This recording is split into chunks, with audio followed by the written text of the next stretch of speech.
The timeline for all of this happening began in spring 2019 and then concluded in November 2019.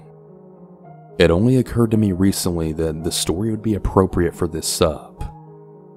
It's easily the wackiest and creepiest interpersonal situation that I've ever experienced, and it took an absurdly long time to unravel.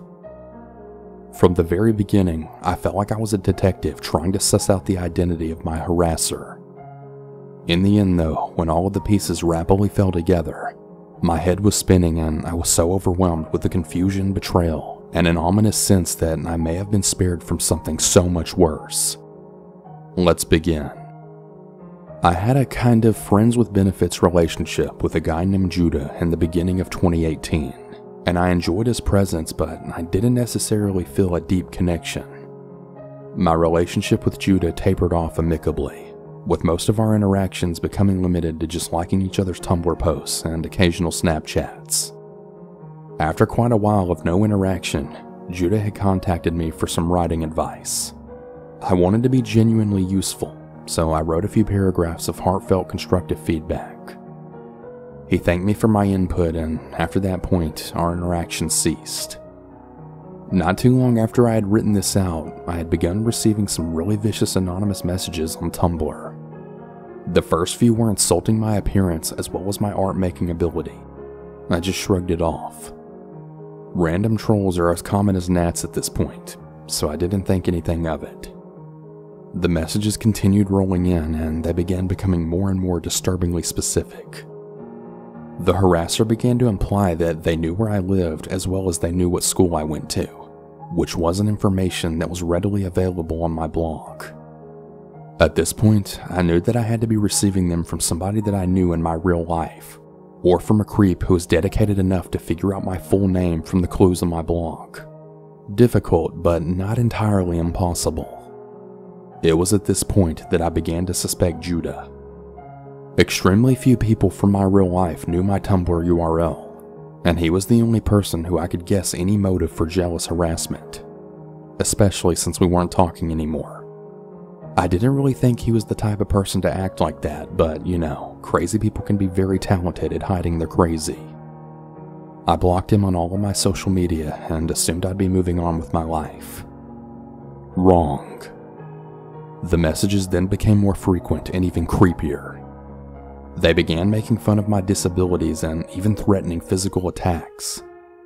A very common theme among the messages was about how being disabled makes me useless and undesirable.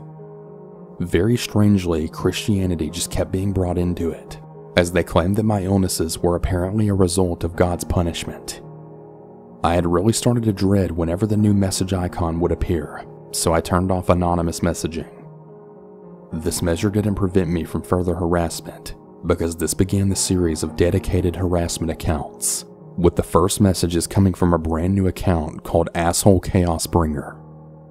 The tone of the interactions began to turn noticeably more occult. The messages started to talk about how Lord Satan is really displeased with me. I then blocked this account. From this point on, I became really confident that it was a single person sending me all these messages, despite the fact that they were trying to sound as though they were coming from different sources. Hateful messages were and still are exceedingly rare for me, and there was clearly a person that was really dedicated to trying to freak me out. I suspected Judah even more now, but didn't have enough evidence, and I didn't choose to confront him yet. After the blocking of Asshole Chaos Bringer, I began receiving messages from another shiny new account, Asshole Chaos Bringer 2. The messages from this account truly take the cake for batshit crazy. Here's the first message. I almost feel bad that the demons I work for have been telling me to torment you so much. You already are the way you are. Isn't that torment enough? I almost feel some kind of mercy for you, but this energetic warfare isn't over yet. Tonight on this full moon, things will get crazy, and maybe I'll try to get the demons to leave you alone, although all they really want is to eat your soul. You poor tormented little thing hiding in false confidence and false power. We pity you, truly. I really pray you have protection methods. And here's message 2. I don't really have to bring this curse down, but you know, the demons got me and I have to do their bidding or else I'm the one getting hurt. I really hope you understand. I'm so sorry for all this. I'm so sorry. The Abyss demands balance and justice for what you've done. I'm so very sorry.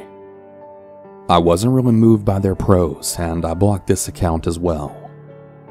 There was one more account created to harass me, after which I assumed this person ran out of all emails.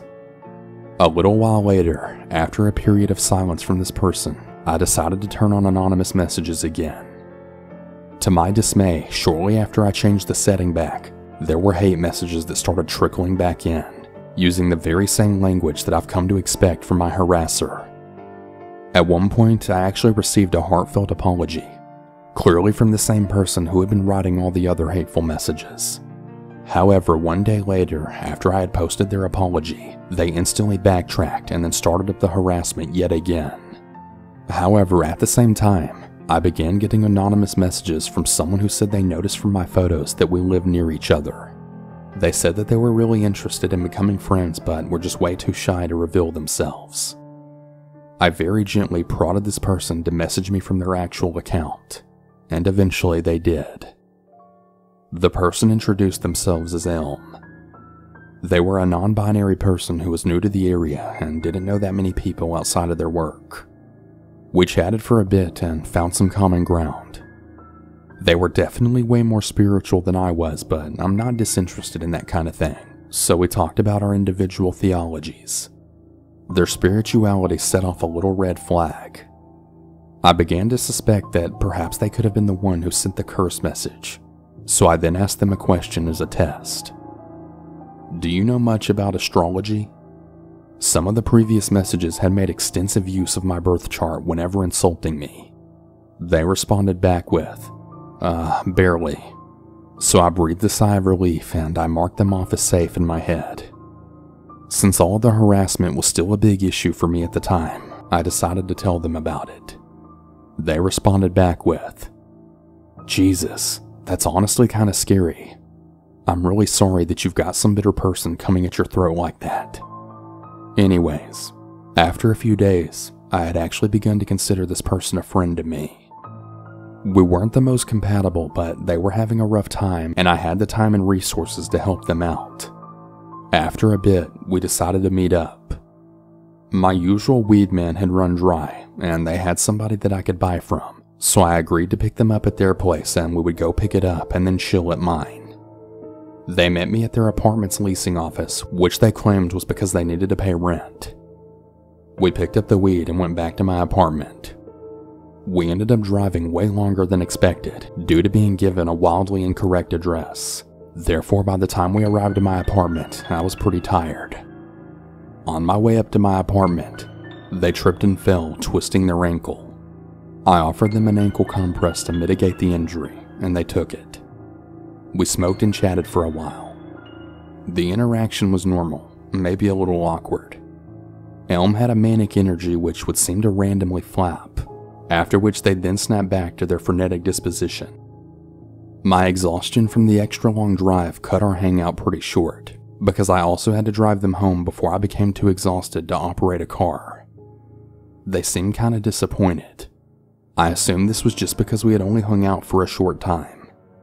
I dropped them off back home and I had a generally positive regard for Elm afterwards.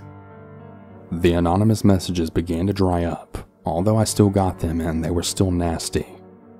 I would message Elm pretty occasionally. I was intending to take them to a nearby formal garden. Then out of nowhere, I suddenly got a message from Elm. They said that we just didn't have enough in common and they just weren't interested in being friends with me anymore. I was taken aback by this, and I was honestly a little hurt. I had never experienced a friend breaking up with me like that, yet I still didn't feel suspicious of them. By absolute coincidence, on the same day, my best friend Monica logged into her Tumblr account for the first time in over a year. She had received a ton of hateful messages, dating all the way back to spring 2019, that were clearly from the very same person that had been harassing me. As far as damning evidence against Judah, this felt like the nail in the coffin. There was precisely only one mutual friend of ours that knew the tumblers of both Monica and me, and it was him. With that new information, I now felt pretty confident to proceed with confronting him. Pretty much immediately, he claimed that he knew nothing about the messages, and I wasn't really surprised that he'd deny it, so I pressed on.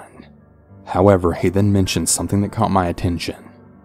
He knew that his partner had sent a hateful message to me after I wrote the writing advice. Apparently, they had gotten jealous after learning of our past relationship. I checked the latest post to his Instagram, and my heart totally sank. I then said, "Wait, hold up. Is your partner Elm?" He then said, "Yeah, they are, but they insist they have nothing to do with whatever you're getting now. There's something really messed up here, really messed up. I find it very, very strange that they met me without ever letting me know they were involved with you, and then just today they said we can't be friends anymore." I then said. At this point, I assumed that it was Judah's heart that now sank. He asked me some clarifying questions, and I told him the timeline of our meeting, also letting him know that I gave them my ankle brace. He said they never told him anything about us hanging out, and that they said they got the brace from work. Right at that moment, it felt like all that information that I'd gathered in the last year was swirling around me like a whirlwind. This person violently hated me without ever having met me. Elm had been actively harassing me for 4 months by the time they reached out and revealed themselves, and the lies continued for 3 months after that. They had even lied about not being knowledgeable about astrology, so as to not implicate themselves and avoid being caught. Days had passed and the hateful messages stopped suddenly and completely, exposing Elm's guilt beyond a doubt. Judah reached out to me to let me know that him and Elm had separated, and that was the last I heard from either of them. I sometimes wonder what would have happened if I hadn't cut our hangout short that day. Maybe I really wouldn't have anything to worry about. Perhaps they were all bark and no bite, but they were clearly hiding some very deep troubles under that crazy facade. I'm just glad it's all over now.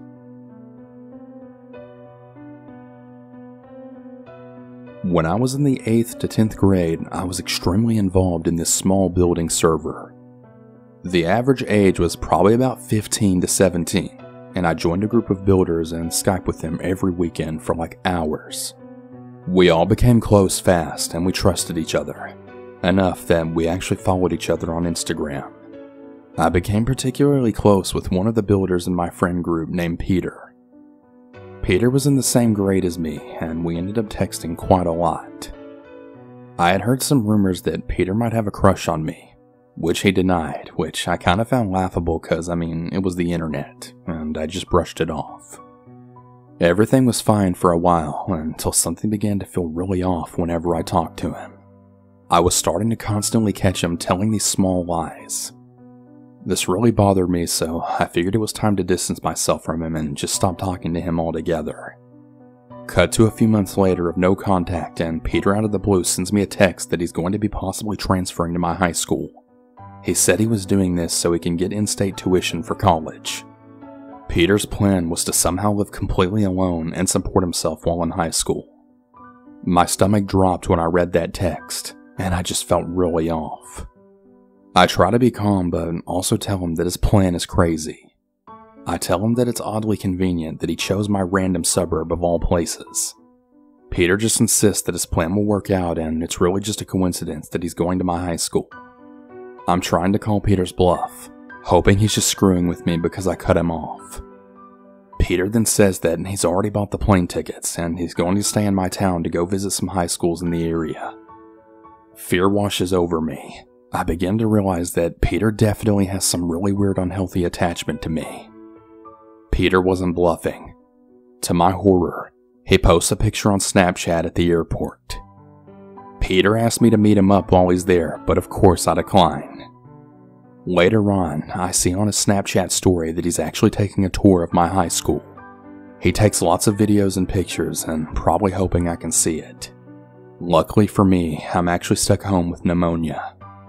I spend the next few days totally on edge and totally afraid that he was going to ring my doorbell at any moment. Luckily, he wasn't smart enough to find where I live, and he flies home and doesn't even follow his plan. The most baffling part? None of my old group on the Minecraft server even thought he was doing anything creepy. I honestly felt like I was going crazy for even thinking this was weird. I thought that my rejection for this meetup would be the end of it, but about 2 years later, I had just committed to my dream college. I still stupidly followed Peter on social media because I wanted some kind of warning if he was coming to my area again. Once again, Peter did. I see him posing right in front of the library at my college with the caption saying, "Transferring here is definitely the move." Cut to a few months later and Peter finds out that I had a boyfriend now, and he directly contacts me for the first time in like 2 years.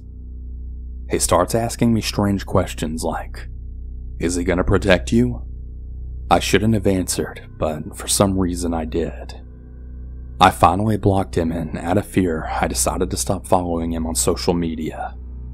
He hasn't tried to contact me since.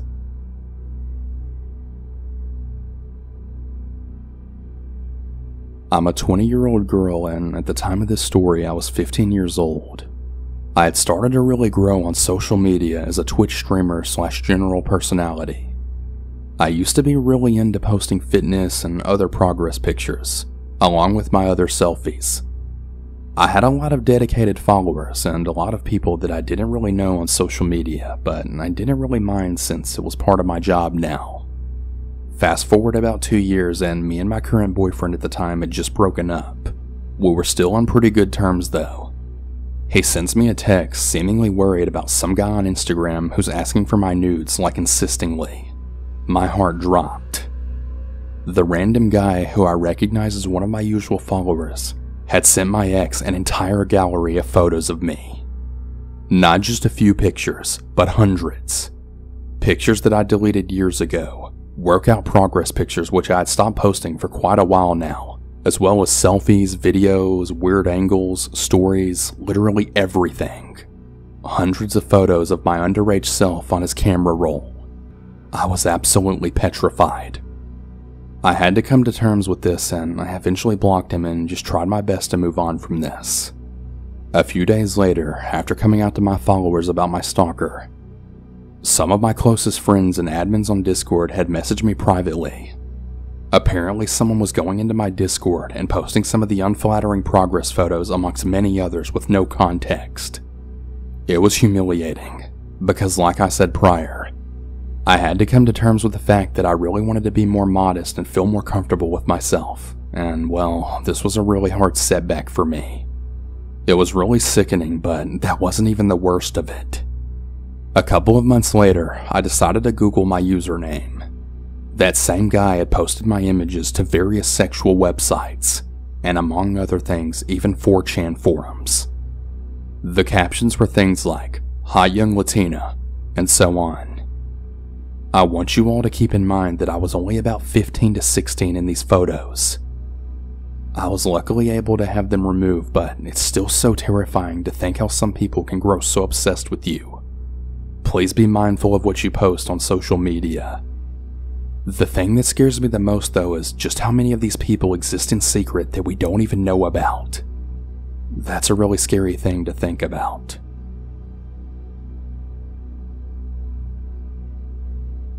This story took place a few years ago.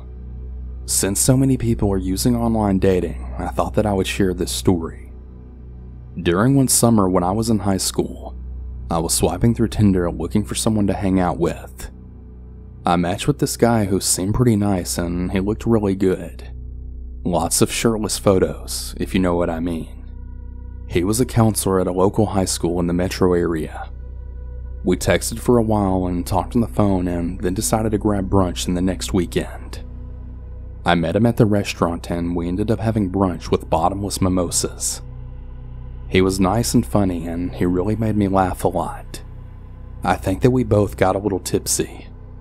He said that he was going to go to a barbecue at his friend's house after the brunch and he asked me if I wanted to go with him. He seemed pretty cool to me and I was having a really good time with him, so I agreed. I had to walk my dog because I hadn't anticipated being out that long, so I told him I would meet him back at the restaurant in about 30 minutes. He said that he really wanted to meet my dog, and he asked if he could come walk the dog with me. I thought about it for a second, but my place was a total disaster, so I just told him no. I came back to the restaurant and we grabbed an Uber to his friend's house.